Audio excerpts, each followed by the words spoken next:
میں محمد صادق سونور، آپ دیکھ رہے ہیں HDMC نیوز۔ HDMC نیوز آج آپ کو حضرت سید تاج الدین پیرا کی خانقاہ میں، یعنی جو بنکاپور چوک میں حضرت کی خانقاہ آتی ہے، یہاں پر موجود ہے۔ آئیے ان سے بات کریں گے وقف بورڈ بل کے متعلق۔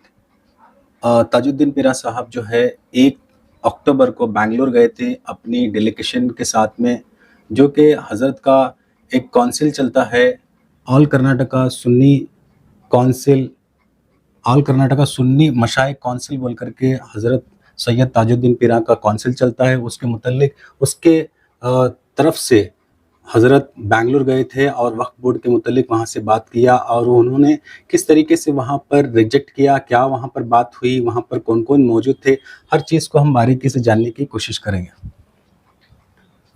السلام علیکم ورحمۃ اللہ وبرکاتہ۔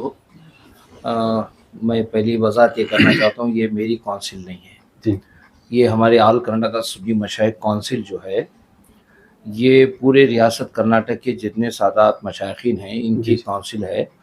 جو یہ کونسل کو جو ہے 1998 میں گلبرگہ میں حضرت پیر طریقت سید شاہ محمد الحسینی سجادہ نشین بارگاہ خواجہ بندہ نواز گلبرگہ علیہ رحمہ نے، اور ان کی سرپرستی میں کئی سادات جو بڑے اس وقت کے جو بزرگان دین موجود تھے، جیسا کہ اس میں میرے پیر و مرشد تھے ہاشم پیر کے سجادہ سید شاہ عبداللہ حسینی، گوگی چندہ حسینی کے سید شمس عالم حسینی، شیخ سراج الجنیدی کے سجادہ حضرت تاج بابا علیہ رحمۃ الرضوان، اور حضرت حضور شیخ الاسلام المسلمین۔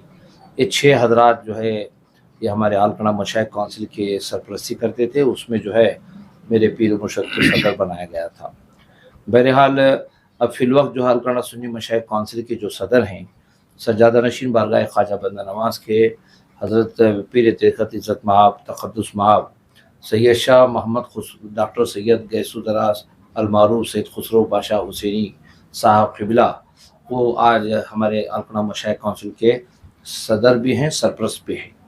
کیونکہ ہمارے ہاں حضرت کی طبیعت علیل رہنے کی وجہ سے یہ ارشد میں جوائنٹ پارلیمنٹری کمیٹی جو دلی سے بنگلور کو 1 اکتوبر کو جو آئی تھی، اس میں جو ہے یہ وقف امینڈمنٹ بل 2024 جو لایا گیا ترمیم بل، اس کے تعلق سے یہ پارلیمنٹری کمیٹی میں تمام لوگوں کو، مسلمانوں کو ہو یا غیروں کو، اس میں پارلیمنٹ کمیٹی کے سامنے جا کے اپنی شکایت کو درج کرنا تھا۔ تو اچانک جو ہے ہمارے سید شاہ محمد اعجاز قادری صاحب جو ریٹائرڈ KS آفیسر ہیں، تو انہوں نے مجھے اس کی اطلاع دی کہ بھئی یہ جوائنٹ پارلیمنٹ کمیٹی کو آپ بھی اس میں شرکت کرنا ہے مشائخین کی طرف سے۔ پھر ہمارے بھائی ہیں سجادہ نشین نیلنگا سید حیدر ولی اللہ صاحب بھی مجھے فون کیے، اور دوسرے سیاسی قائدین بھی مجھے فون کیے۔ بہرحال فون کرنے کے بعد میں بھی پہنچا۔ کچھ 7 یا 8 مشائخین ہیں اس جوائنٹ پارلیمنٹری کمیٹی میں، ہم لوگ جو ہے اپنے خیالات سمجھے کہ ہمارے کمپلینٹ درج کرنے کے لیے امینڈمنٹ بل تعلق سے ہم لوگ پہنچے تھے، جس میں کمپلی کے تھے، سادات تھے، چیک جنتکل کے تھے، بیجاپور کے تھے، اور دوسرے جگہ کے بھی احباب مشائخین مقامی طور پر وہاں بنگلور کے بھی تھے۔ تو بالکل 7 یا 8 مشائخین ہم لوگ اس میں جوائنٹ پارلیمنٹری کمیٹی کے سامنے حاضر ہوئے، اور اپنے ہمارے کمپلینٹ درج کرائی کہ ہم لوگ جو ہے اس بل کو نکارتے ہیں، اور اس بل میں ترمیم کی کوئی ضرورت نہیں ہے۔ جو پہلا ہمارا بل ہے وقف ایکٹ 1995، اسے وقف ایکٹ 1995 کو وہی ہمارے لیے کافی ہے۔ تو پھر جو چیئرمین صاحب تھے جو جوائنٹ پارلیمنٹری کمیٹی کے، انہوں نے مجھے پوچھا کہ بھی یہ مشائخین کے خانقاہوں کے ساداتوں کے لیے ایک الگ بورڈ کی وقف کی ضرورت نہیں ہے آپ کو کر کے؟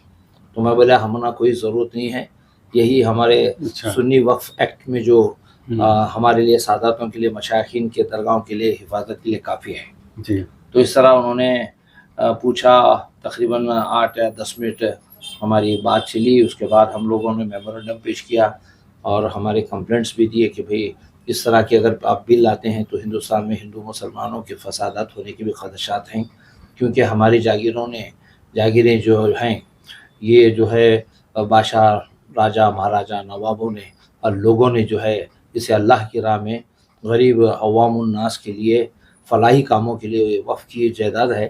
اسے وقف کی جائیدادوں کو کوئی دوسرا مالک نہیں بن سکتا. اصل جیسے کہ ابھی سید صاحب آپ نے کہا کہ ہندو اور مسلمانوں کو جوائنٹ پارلیمنٹ کمیٹی نے بلایا تھا، ایسا آپ نے کہا، تو یہ ہندوؤں کو یعنی غیر جو قوم ہے ان کو بلانے کا مقصد کیا ہے؟ یہ ایسا ہی ہوا جیسے کہ بیگانی شادی میں عبداللہ دیوانہ، ایسا ہی ہوا، تو اس میں بلانے کا مطلب کیا ہے؟ نہیں، بلایا نہیں گیا ہے. جی، یہ جوائنٹ پارلیمنٹری کمیٹی جو ہے کرناٹک سینٹرل گورنمنٹ کی ایک کمیٹی ہے جو انکوائری کے لیے ہر ریاستوں کو پہنچ رہی ہے. کرناٹک ریاست میں پہنچی 1 تاریخ کو، تو ان کے یہاں کی حکومت یعنی کرناٹکا بھی جو اسٹیٹ حکومت ہے، یہ لوگ اس کے اہتمام کرتے ہیں. یعنی جب یہ جوائنٹ پارلیمنٹری کمیٹی آتی ہے تو اس میں ہندو ہو، کرسچن ہو، مسلم ہو، سبھی اندراج کر سکتے ہیں. اچھا کوئی دعوت دے کے بلایا نہیں گیا. اچھا تو ہم لوگ اپنے طور پر پہنچے کہ بھئی ہمارے مطالبات کیا ہیں، یہ بل کے ہم خلاف ہیں بول کے ہم اپنا مقصد پیش کیے ہیں. اچھا، جیسے کہ ابھی جیسے جو بھی جتنے بھی ڈیلیگیشنز وہاں پر آئے تھے، جو مسلمانوں کے ڈیلیگیشن تھے، تو ہم نے ایسا بھی سنا کہ جو مسلم منچ، جو RSS کا جو مسلم منچ ہے، انہوں نے تو اس کی جو ہے بل کی ایک ویلکم کہا، تو ان کا یہ جو کہنا ہے یہ کہاں تک صحیح ہے؟ دیکھیے اب یہ جو RSS کا جو منچ ہے یہ BJP کا ہی لوگ ہیں. اب دیکھیے تو اس میں تو مسلمان لوگ ہیں نا. مسلمان کیا نام کے مسلمان رہتے بھائی، جی، ہر جب تک اپنے حبیب کی. تو آپ کا مطلب ایسا ہے کہ جو RSS کے منچ سے، جو مسلم منچ سے آئے ہوئے تھے، تو وہ نام ان کا ہے صرف مسلمانوں کے، وہ مسلمان نہیں، ایسا آپ کا کہنا ہے؟ نہیں، مسلمان وہی تو بتا رہا ہوں نا، مسلمان نہیں ہے کہنے کی بات نہیں ہے. جو آدمی اوقاف کو ہی نہیں سمجھا، مسلمان برائے نام مسلمان ہی ہے. اچھا، وہ مسلم منچ بنا لے رہیں گے، مگر یہ جو ہے نبی کے بتائے راستے پر قرآن حدیث کے خلاف بالکل ان کا انکار ہے.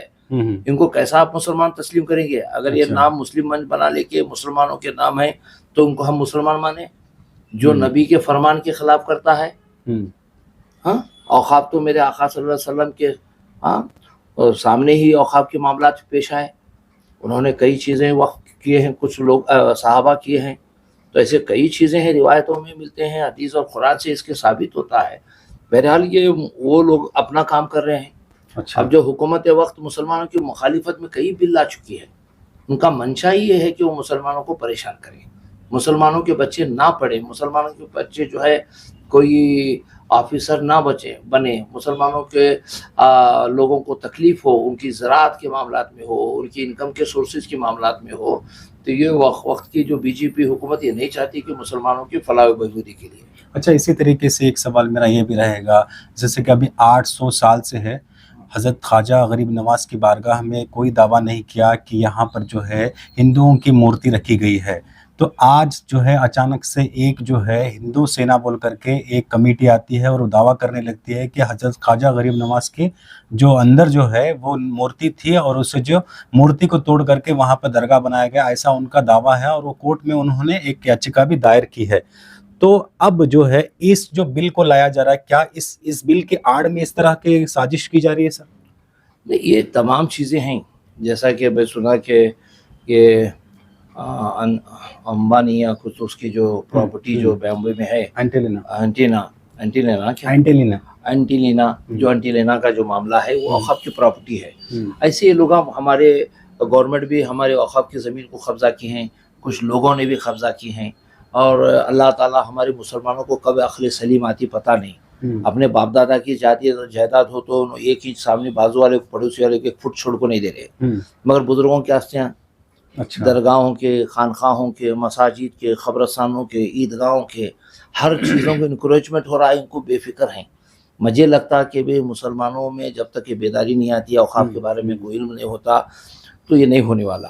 اور جہاں تک اجمیر کا سوال ہے، اجمیر والے اس لیے وہ جو سجادہ بول کے جو گئے تھے ٹیم بنا کے، اللہ تعالیٰ میں سمجھتا ہوں غریب نواز ان کو عقل دے، اور میرے حبیب عقل دے ان کو، میرے آقا کے صدقے میں. تو خود ان کا ایک وقف ایکٹ الگ ہے اجمیر کا، وہ ہٹ گیا ہے. ہندوستان کے وقف ایکٹ الگ ہے، اجمیر کے لیے بالخصوص غریب نواز کی بارگاہ کو آزادی کے بعد جو ہے اس کا وقف ایکٹ ہی الگ ہے. اب انہوں بے فکر ہیں سجادہ صاحب، اب انہوں BJP کے پلندہ بن گئے.